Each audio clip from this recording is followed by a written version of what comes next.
Hi, this is Marty, and I'd like to tell you the story about something that's happened just recently.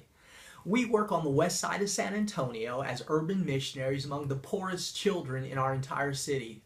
One of the things that we found is that we have a lot of immigrants that first start in public housing, and we have a family that not too long ago moved in from Tanzania, Africa.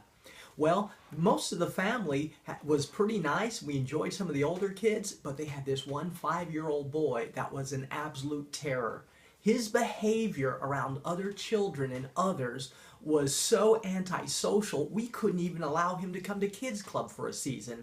Besides, he was only 5, a little bit too young. He started the kinder program over at our local school, at the elementary school, and he got kicked out just because of his behavior. He seemed like such an uncontrollable little kid. In addition to this, he was always a little bit stinky, and he had this constant runny nose with thick green mucus coming out. Now that's exactly the recipe for avoidance. But what I found was that one of our staff members, Tiffany, happens to be my daughter-in-law, she just had a love from God for this little boy. And I would see her spending time and holding him and picking him up, and he was a terror. But when I watched Tiffany, my heart was provoked and challenged. The Bible says, "Let your light so shine before men that they might see your good works and glorify your Father." Well, what was happening? She was letting her light shine by doing biblical works and acting in a biblical way. And God was glorified because my heart was provoked and I began to act biblically towards this little guy.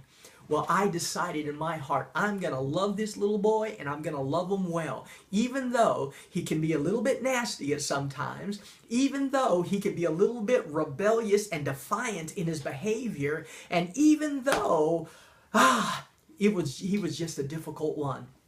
First thing I began to do is just pray for him, and God began to melt my heart, and then I had to invest in him. I began spending a little bit more time telling him how good he did at this or that.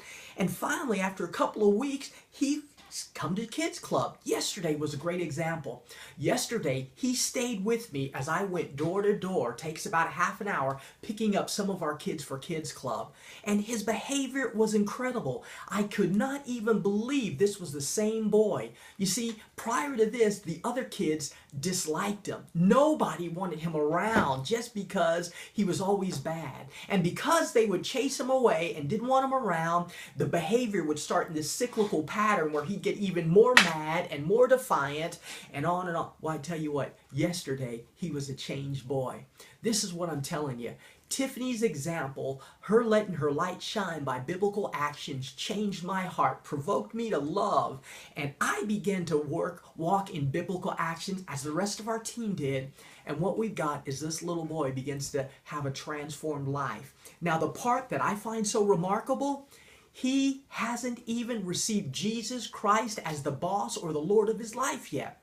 Just the righteous influence of godly people that love him, that set boundaries, but also who accept him unconditionally, has caused an enormous change to begin happening in his life.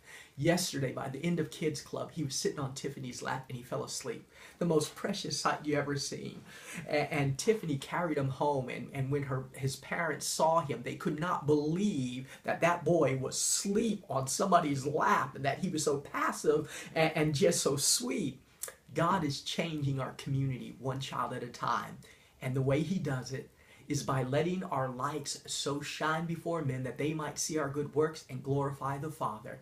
It's just not having a big Bible verse on the side, but it's obeying that Bible verse and allowing a community to see the manifestation of the gospel of Jesus through the lives of his people as we preach, teach, and as we live before God with integrity. Change your world wherever you're at. The influence of the gospel in your life as you live it out and speak it out has tremendous power. Don't let it be bound up within you. Unleash the power of the gospel through biblical actions and let your light shine before men that they see your good works, but that it glorifies the Father in heaven as he sees his will done here on earth as it is in heaven. I'll catch you guys next time. This is Marty saying, later on, guys.